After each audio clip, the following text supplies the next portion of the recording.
तो चलिए आज का क्लास आप सभी बच्चों के लिए काफी ज्यादा इंपॉर्टेंट है, क्योंकि आज के क्लास में हम लोग पढ़ने वाले हैं क्लास 12 हिंदी का 100 VVI ऑब्जेक्टिव क्वेश्चन। यहां से कई सारे प्रश्न आपके बोर्ड परीक्षा में देखने को मिलेंगे, तो आज के क्लास को आप सभी लास्ट तक देखिएगा और इन सारे प्रश्न को अच्छे से अपने दिमाग में सेट कर लीजिएगा। ओके, चलिए क्लास को स्टार्ट करते हैं और पहला नंबर सवाल आपके सामने है। आप चैट सेक्शन में हमारे साथ आंसर लगाते चलिएगा। ओके, देखिए पहला नंबर सवाल आपके सामने है कि बालकृष्ण भट्ट का जन्म कब हुआ था। अब बताएंगे आप सभी की बातचीत के रचनाकार बालकृष्ण भट्ट का जन्म कब हुआ था। आपसे पूछा गया इसका जन्म, तो मैं बता दूं इसका जन्म हुआ था 23 जून 1844 ईस्वी को। ऑप्शन नंबर बी इसका करेक्ट जवाब हो जाएगा 23 जून 1844 ईस्वी। ओके, चलिए अगले प्रश्न की ओर बढ़ते हैं। दूसरा नंबर सवाल आपके सामने है, फटाफट से आप चैट सेक्शन में आंसर लगाते चलिएगा, क्योंकि आज की क्लास में 100 ऑब्जेक्टिव है भाई, आपके बोर्ड एग्जाम के लिए काफी ज्यादा इंपॉर्टेंट है। देखिए दूसरा नंबर सवाल क्या कह रहा है कि बातचीत शीर्षक निबंध के निबंधकार कौन है। अब बताओ जी आप सभी की बातचीत शीर्षक जो निबंध है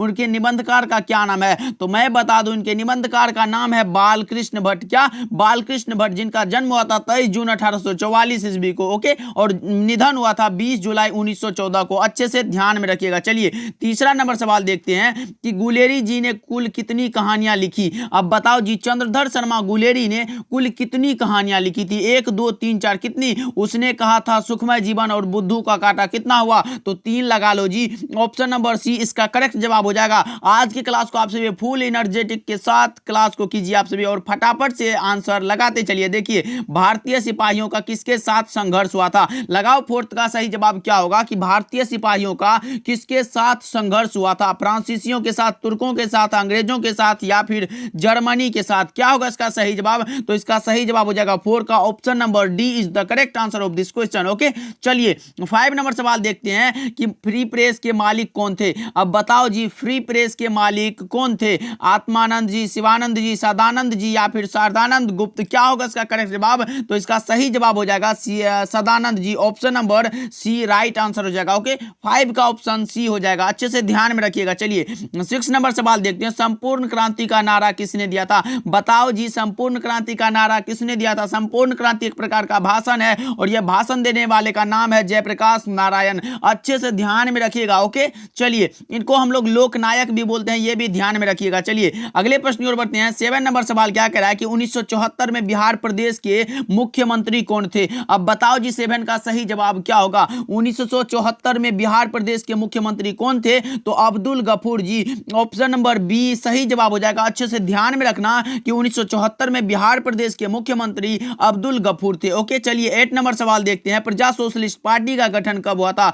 और आज के क्लास को हम लोग पूरा फास्टली करेंगे। देखिए प्रजा सोशलिस्ट पार्टी का गठन कब हुआ था। तो 1952 में। क्या? 1952 में। तो option number A right answer हो जाएगा। अच्छे से ध्यान में रखिएगा, प्रजा सोशलिस्ट पार्टी का गठन हुआ था 1952 में। चलिए 9 नंबर सवाल देखते हैं कि रामधारी सिंह दिनकर के पिता का क्या नाम था। भाई पिताजी का नाम था रवि सिंह। क्या?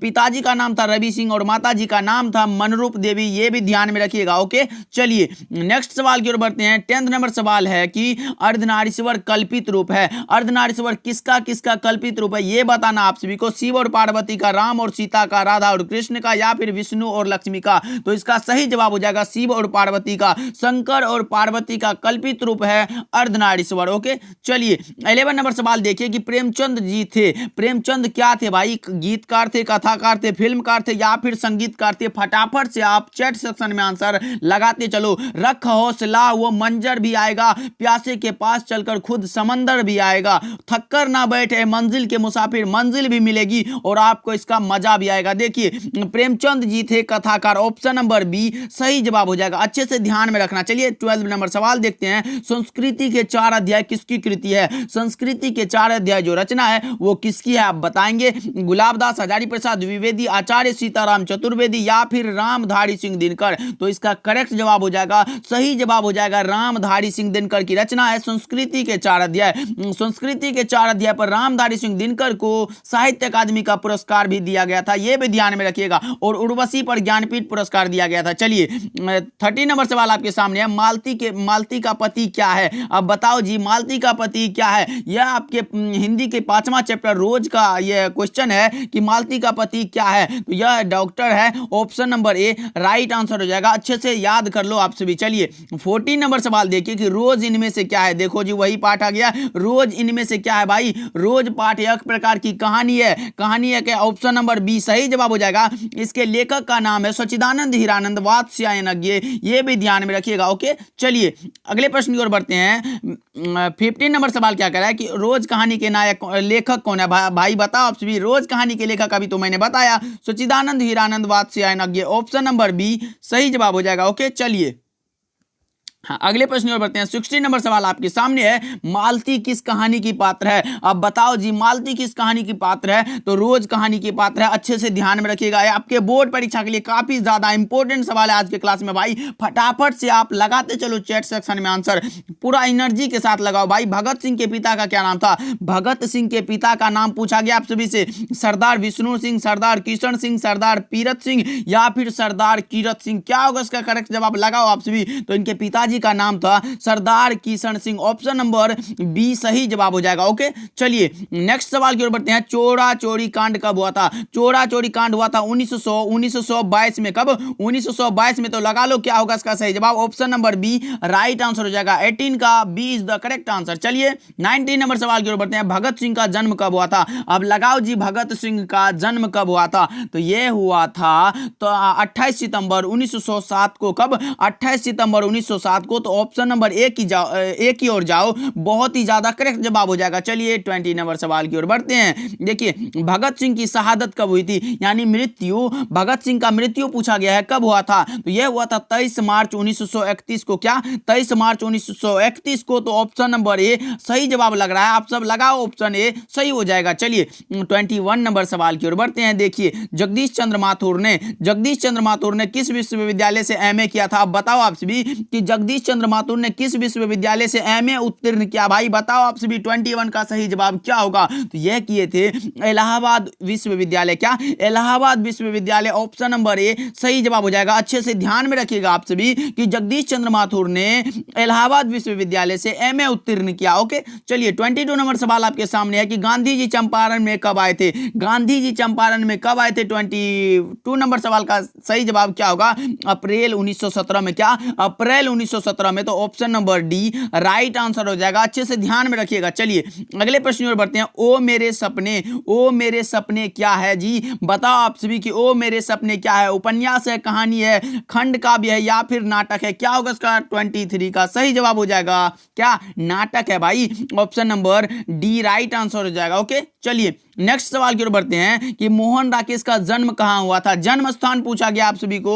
मोहन राकेश का जन्म स्थान कहां है। तो इसका जन्म स्थान है जंडी वाली गली अमृतसर में। क्या? जंडी वाली गली अमृतसर में। तो option number B right answer हो जाएगा। अच्छे से ध्यान में रखिएगा। ओके चलिए 25 नंबर सवाल की ओर आ गए हैं कि निम्नलिखित में बिस्नी की पड़ोसन कौन थी। सिपाही की मां चैप्टर से ये क्वेश्चन है कि निम्नलिखित में बिस्नी की पड़ोसन थी कुंती। ऑप्शन नंबर सी सही जवाब हो जाएगा। अच्छे से ध्यान में रखिएगा। चलिए अभी तो और 75 क्वेश्चन है, फटाफट से लगाते चलो आप सभी। और आज का क्लास आप सभी के लिए काफी ज्यादा इंपॉर्टेंट। आपके 2024 बोर्ड परीक्षा में कई सारे ऑब्जेक्टिव यहां से देखने को मिलेंगे। देखिए मोहन राकेश द्वारा रचित नाटक संग्रह है। और अगर आप लोगों ने अभी तक क्लास को लाइक नहीं किया है तो कर दीजिएगा भाई। देखिए कितना ज्यादा ऑब्जेक्टिव लाते हैं आप सभी के लिए। देखिए मोहन राकेश द्वारा रचित नाटक संग्रह का नाम है आषाढ़ का एक दिन। ऑप्शन नंबर डी करेक्ट जवाब हो जाएगा। ओके चलिए 27 नंबर सवाल की ओर बढ़ते हैं कि कौन सी रचना मोहन राकेश की नहीं है। अब नहीं है बताओ आप सभी, नीचे दिए गए में कौन सी रचना मोहन राकेश की नहीं है। एक और जिंदगी, अंधेरे बंद कमरे, इतिहास और आलोचना। तो भाई इसकी रचना नहीं है। तो option number C is the correct answer of this question कि इतिहास और आलोचना मोहन राकेश की रचना नहीं है। ओके चलिए 28 नंबर सवाल देखते हैं। सिपाही की मां किस एकांकी संग्रह से लिया गया है। सिपाही की मां जिनके लेखक का नाम है मोहन राकेश, यह किस एकांकी शीर्षक से लिया गया है। फटाफट से आप लगाएंगे। तो 28 का सही जवाब फटाफट से लगाओ आप सभी। अंडे के छिलके तथा अन्य एकांकी से लिया गया है। ऑप्शन नंबर डी सही जवाब हो जाएगा। चलिए नेक्स्ट सवाल की ओर बढ़ते हैं। देखिए 29 नंबर सवाल आपके सामने है। मोहन राकेश की एकांकी का शीर्षक है, बताओ आप सभी, मोहन राकेश की एकांकी का शीर्षक है सिपाही की मां के लेखक है मोहन राकेश जी। तो अच्छे से ध्यान में रखिएगा आप सभी कि सिपाही की मां के लेखक हैं मोहन राकेश। चलिए नेक्स्ट सवाल की ओर बढ़ते हैं। 30 नंबर सवाल आपके सामने है, प्रगीत और समाज के लेखक कौन है? भाई जी बताओ आप सभी, फटाफट से लगाओ कि प्रगीत और समाज के लेखक कौन है। प्रगीत और समाज एक प्रकार का निबंध है और इनके लेखक का नाम है नामवर सिंह। क्या? नामवर सिंह। तो ऑप्शन नंबर सी सही जवाब हो जाएगा। अच्छे से ध्यान में रखिएगा और सेट कर लीजिए अपने दिमाग में कि प्रगीत और समाज के लेखक हैं नामवर सिंह जी। ओके, चलिए 31 नंबर सवाल आपके सामने प्रस्तुत है। देखिए प्रगीत और समाज निबंध जो है किस निबंध संग्रह से लिया गया है? प्रगीत समाज जो निबंध है या किस निबंध संग्रह से लिया गया है बताएंगे आप सभी। दूसरी परंपरा की खोज आलोचक के मुख से कहना ना होगा, वाद विवाद संवाद। क्या होगा इसका करेक्ट जवाब? 31 का सही जवाब लगाएंगे आप सभी। तो इसका सही जवाब हो जाएगा वाद विवाद संवाद से लिया गया है। Option number D right answer हो जाएगा। ओके, चलिए 32 नंबर सवाल आपके सामने है कि ओम प्रकाश वाल्मीकि की रचना कौन सी है? आप बताओ आप सभी कि ओम प्रकाश वाल्मीकि की रचना कौन सी है? उसने कहा था चंद्रधर शर्मा गुलेरी की रचना है, जूठन ओम प्रकाश वाल्मीकि की रचना है। तो ऑप्शन नंबर बी सही जवाब हो जाएगा। प्रगीत और समाज के लेखक है नामवर सिंह, रोज कहानी के लेखक है अज्ञे जी। तो इसका सही जवाब हो जाएगा ऑप्शन नंबर बी, जूठन के लेखक का नाम है ओम प्रकाश वाल्मीकि। अच्छे से ध्यान में रखिएगा। ओके, चलिए नेक्स्ट सवाल की ओर बढ़ते हैं। सुरेंद्र सिंह किसका पोता था? अब बताओ जी, सुरेंद्र सिंह किसका पोता था? सुखदेव सिंह त्यागी। ऑप्शन नंबर ए सही जवाब हो जाएगा। अच्छे से ध्यान में रखिएगा और आज क्लास पूरा फास्टली होगा, सिर्फ याद करते चलो आप सभी। ओके, और गुनगुनाते चलो हमारे साथ। स्कूल के हेडमास्टर का क्या नाम था? बताओ जी, स्कूल के हेडमास्टर का क्या नाम था? बलीराम, कलीराम, दीनूराम या फिर धनीराम? तो इस स्कूल के हेडमास्टर का नाम था Kaliram. Option number B right answer हो जाएगा। अच्छे से ध्यान में रखना है। चलिए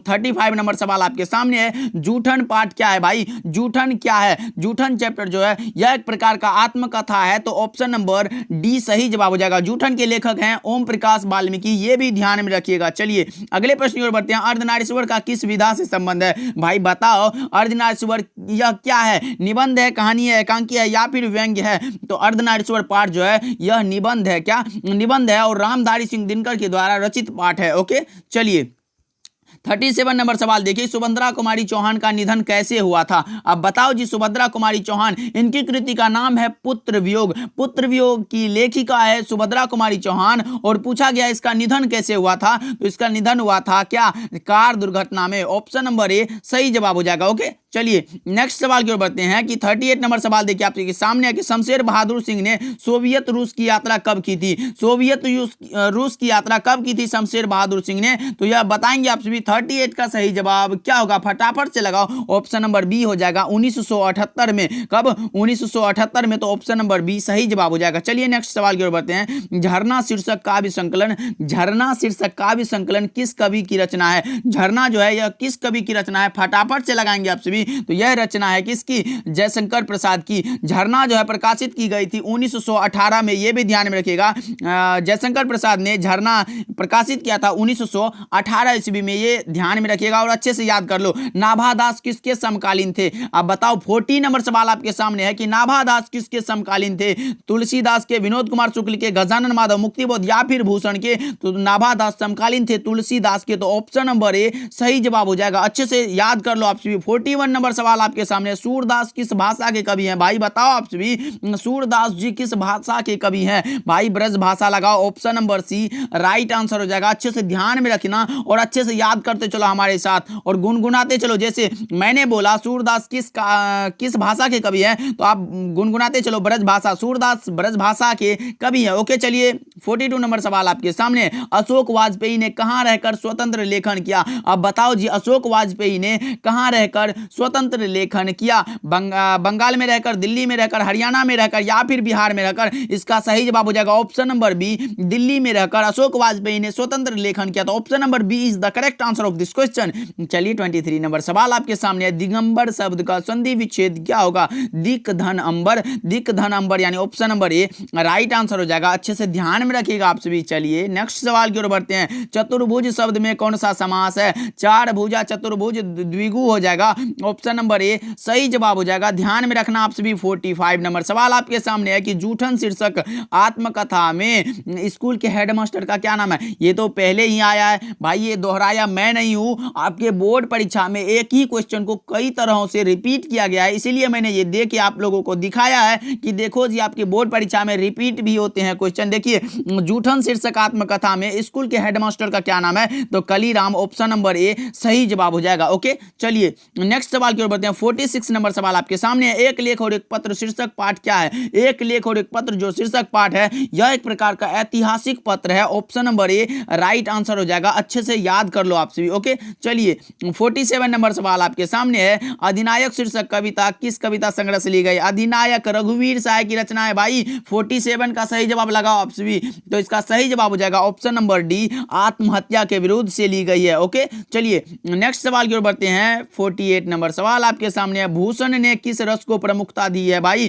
वीर रस। भूषण जी वीर रस के कवि है भाई। ऑप्शन नंबर बी सही जवाब हो जाएगा। ओके चलिए नेक्स्ट सवाल की ओर बढ़ते हैं। 49 नंबर सवाल आपके सामने है कि वर्ग 9 तक की पढ़ाई के बाद शिक्षा अधूरी छोड़कर कौन कवित्री। वर्ग 9 तक की पढ़ाई के बाद शिक्षा अधूरी छोड़कर कौन कवित्री असहयोग आंदोलन में कूद पड़ी थी, तो Subhadra Kumari Chauhan. Option number D सही जवाब हो जाएगा। ओके चलिए नेक्स्ट सवाल की ओर बढ़ते हैं। हिंदी में वचन कितने प्रकार के होते हैं भाई जी बताओ। हिंदी में वचन कितने प्रकार के होते हैं। संस्कृत में भी होते हैं। हिंदी में 2 प्रकार के होते हैं, एक वचन और कौन सा बहुवचन। तो ऑप्शन नंबर कौन सा सी हो जाएगा। ऑप्शन सी लगा लो, सही जवाब हो जाएगा। चलिए नेक्स्ट सवाल की ओर बढ़ते हैं। बातचीत के माध्यम से बालकृष्ण भट्ट क्या बतलाना चाहते हैं। अब आप ही बताओ कि बातचीत के माध्यम से बालकृष्ण भट्ट क्या बतलाना चाहते हैं। बातचीत एक प्रकार का निबंध है, ये भी ध्यान में रखिएगा, और बातचीत के माध्यम से बालकृष्ण भट्ट बातचीत की शैली बतलाना चाहते हैं। ऑप्शन नंबर ए सही जवाब हो जाएगा। चलिए नेक्स्ट सवाल की ओर बढ़ते हैं कि गुलेरी जी ने कुल कितनी कहानियां लिखी। ये तो मैंने बताया, ऑप्शन नंबर सी लगा लो, 3 कहानियां लिखी थी। ओके चलिए 53 नंबर सवाल आपके सामने है कि किस अस्पताल में दिनकर का निधन हुआ था। किस अस्पताल में दिनकर का मृत्यु हुआ था ये पूछा गया आप सभी से, तो विलिंगडन नर्सिंग होम। क्या विलिंगडन नर्सिंग होम, तो option number D right answer हो जाएगा। अच्छे से ध्यान में रखना है। चलिए 54 नंबर सवाल की ओर बढ़ते हैं। ये तो मैंने बताया कि अर्धनारीश्वर कल्पित रूप है शिव और पार्वती का। ऑप्शन नंबर ए सही जवाब हो जाएगा। चलिए नेक्स्ट सवाल की ओर बढ़ते हैं। देखिए नेक्स्ट सवाल क्या कह रहा है। 55 नंबर, अज्ञेय जी किस वाद से संबंधित है। ये क्वेश्चन थोड़ा दमदार है कि अज्ञेय जी किस वाद से संबंधित है। छायावाद, प्रयोगवाद, रहस्यवाद या फिर स्वच्छंदवाद। क्या होगा इसका सही जवाब, फटाफट से लगाओ आप सभी। तो 55 का सही जवाब हो जाएगा प्रयोगवाद से संबंधित है। Option number B right answer हो जाएगा। चलिए 56 नंबर सवाल को देखते हैं। भगत सिंह प्रभावित थे। भगत सिंह किस से प्रभावित थे, बताओ आप सभी कि भगत सिंह किससे प्रभावित थे, तो कार्ल मार्क्स से। Option number B right answer हो जाएगा। अच्छे से ध्यान में रखिएगा आप सभी, भगत सिंह कार्ल मार्क्स से प्रभावित थे। चलिए 57 नंबर सवाल को देखते हैं। बहुजन संप्रेषण के माध्यम पुस्तक किसने लिखी है। बताओ जी बहुजन संप्रेषण के माध्यम पुस्तक किसकी रचना है। बताओ जयप्रकाश नारायण की, जगदीश चंद्र माथुर की, मलयज की या फिर मोहन राकेश की। तो इसका सही जवाब होना चाहिए जगदीश चंद्र माथुर की रचना है बहुजन संप्रेषण के माध्यम। ओके चलिए 58 नंबर सवाल देखते हैं कि निम्नलिखित में बिस्नी की पड़ोसिन कौन है। बताओ जी बिस्नी की पड़ोसिन कौन है भाई, फटाफट से लगाओ आप सभी। ये मैंने बताया Kunti. Option number C right answer हो जाएगा। कई सारे प्रश्न रिपीटेड हैं, अच्छे से ध्यान में रखते चलिएगा आप सभी। देखिए निम्नलिखित में कौन प्रलय की छाया के कवि हैं, ये भी पूछा गया आपके बोर्ड परीक्षा 2023 में कि निम्नलिखित में कौन प्रलय के छाया के कवि हैं, बताओ आप सभी। तो जयशंकर प्रसाद ऑप्शन नंबर सी सही जवाब हो जाएगा। अच्छे से ध्यान में रखिएगा आप सभी। चलिए नेक्स्ट सवाल की ओर बढ़ते हैं। फिर 60 नंबर सवाल है, ओम प्रकाश वाल्मीकि की रचना कौन सी है। देखो जी कैसे ऑब्जेक्टिव पूछे जाते हैं। ओम प्रकाश वाल्मीकि की रचना कौन सी है। उसने कहा था कि लेखक है चंद्रधर शर्मा गुलेरी। जूठन ओम प्रकाश वाल्मीकि की रचना है। ऑप्शन नंबर बी सही जवाब हो जाएगा। चलिए नेक्स्ट सवाल की ओर बढ़ते हैं। 61 नंबर सवाल आपके सामने है।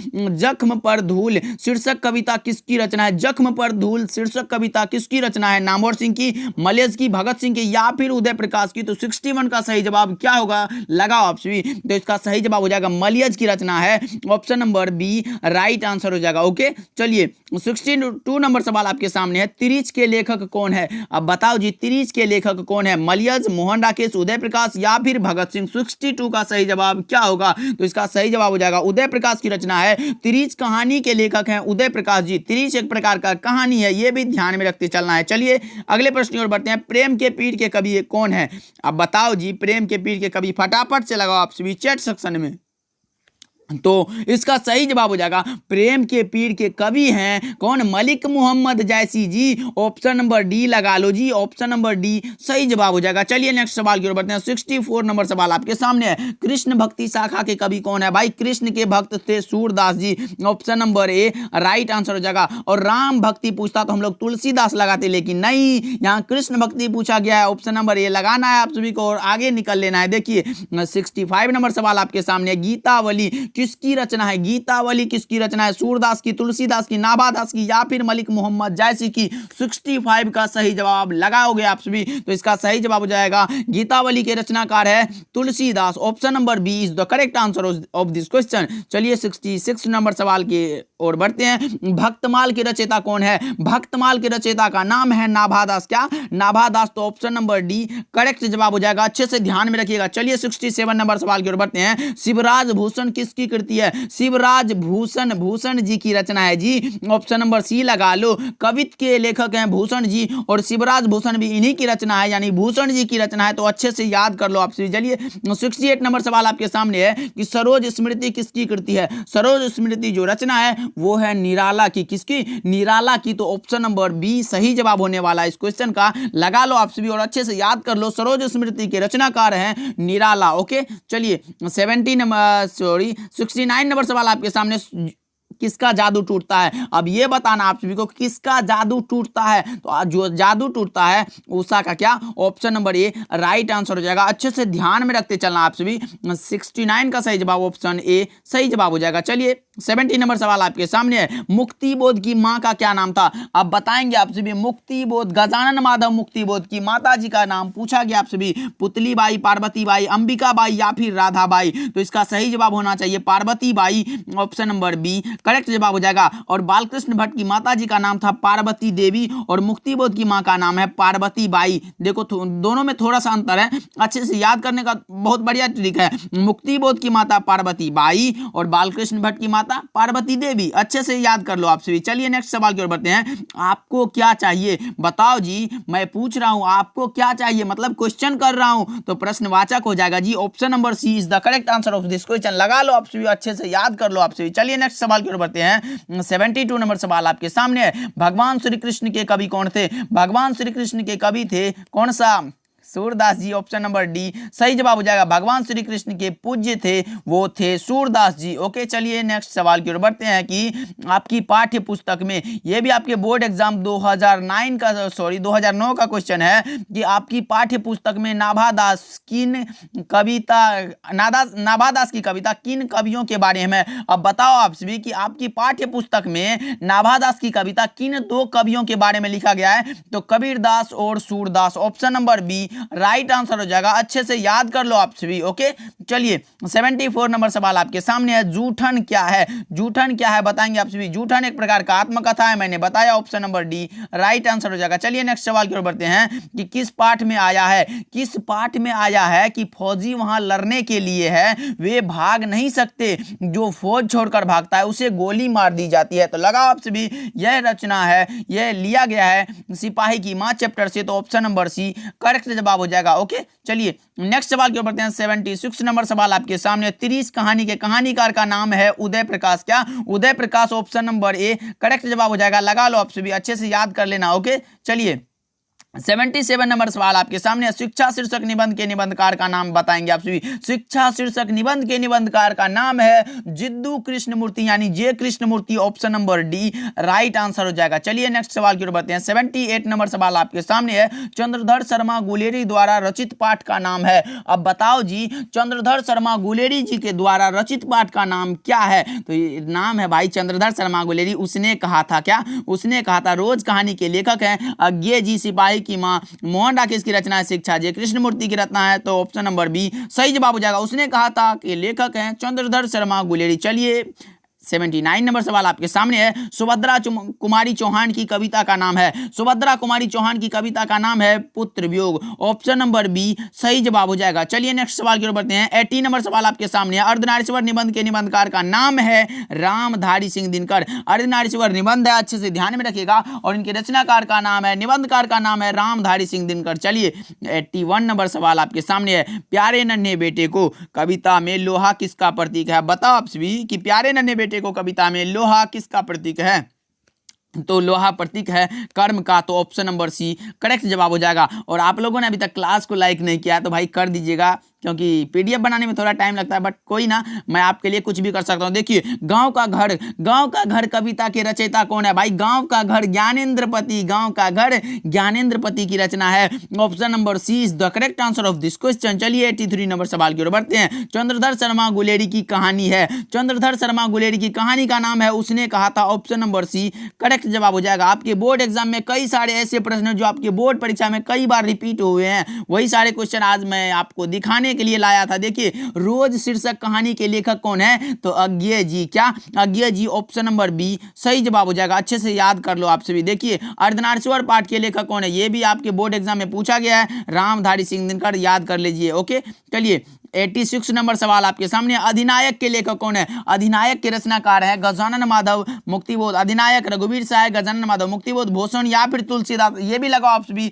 86 का सही जवाब क्या होगा? फटाफट से लगाओ आप सभी। तो इसका सही जवाब हो जाएगा अधिनायक रघुवीर सहाय की रचना है। क्या? रघुवीर सहाय की रचना, ऑप्शन नंबर ए सही जवाब हो जाएगा। चलिए 87 नंबर सवाल आपके सामने है, लहना सिंह किस कहानी का पात्र है? ये तो भाई कई बार पूछे जा चुके हैं आपके बोर्ड एग्जाम में। देखिए, लहना सिंह जो पात्र है उसने कहा था कहानी का पात्र है। ऑप्शन नंबर बी सही जवाब हो जाएगा। चलिए नेक्स्ट सवाल की ओर बढ़ते हैं। बातचीत साहित्य कौन सी रचना है? बातचीत साहित्य की कौन सी विधा है? तो यह है निबंध। बातचीत एक प्रकार का निबंध है और बालकृष्ण भट्ट की रचना है, जिनका जन्म हुआ था 23 जून 1844 को और 20 जुलाई 1914 को इनका निधन हो गया था। अच्छे से याद कर लो आप सभी। चलिए नेक्स्ट सवाल की ओर बढ़ते हैं। प्रकाशित में कौन सा प्रत्यय है? प्रकाश जोड़ इत हो जाएगा। Option number A right answer हो जाएगा। चलिए नेक्स्ट सवाल की ओर बढ़ते हैं। 90 नंबर सवाल आपके सामने, नामवर सिंह द्वारा लिखित प्रगीत और समाज क्या है? भाई बताओ आप सभी। प्रगीत और समाज यह एक प्रकार का निबंध है, मैंने पहले ही बता चुका है, यह निबंध है, तो ऑप्शन नंबर बी सही जवाब हो जाएगा। ओके, चलिए 91 नंबर सवाल आपके सामने है कि प्रेमचंद जी